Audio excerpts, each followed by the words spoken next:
বনমালীপুর বিভিন্ন জায়গায় আমাদের যুব সভাপতি শান্তনু সাহার এলাকার শুভেচ্ছা বার্তাগুলি ফেস্টনের মাধ্যমে বিভিন্ন জায়গায় লাগানো হয়েছিল।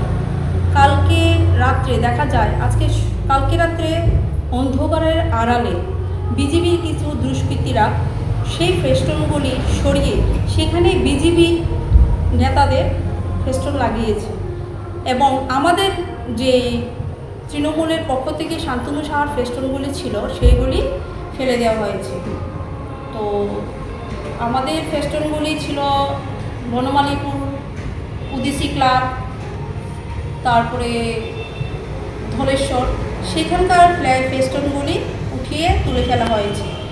আমরা প্রশাসনের কাছে পুলিশের কাছে আবেদন রাখছি, আপনারা যারা এই দুষ্কৃতি ব্যবহার করেছে, আমাদের শান্তনু সাহার ফেস্টন তুলে ফেলে দেওয়া হয়েছে, ফেলে ওদের যে ফেস্টনগুলি লাগা হয়েছে, আমরা তীব্র নিন্দা জানিয়ে প্রতিবাদ রাখছি। আর আপনারা যাতে আমাদের রাজ্যের জনগণ ভালোভাবে পূজা কাটাতে পারে স্বরাষ্ট্রমন্ত্রীর কাছে আবেদন রাখছি। নমস্কার। ঘটনাটা কালকেই রাত্রে হয়েছে, কিন্তু গতকাল রাত্রে আজকে সকালে যখন বের হয়েছিলাম পরিদর্শন করতে, দেখি আমাদের ফেস্টনগুলি নেই।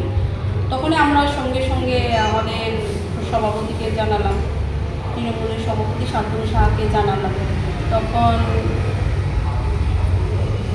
আমরা পুলিশের সাথে এখন পর্যন্ত কথা হয়নি, ওদেরকে আমরা নক করেছি যে আপনারা একটু দেখবেন।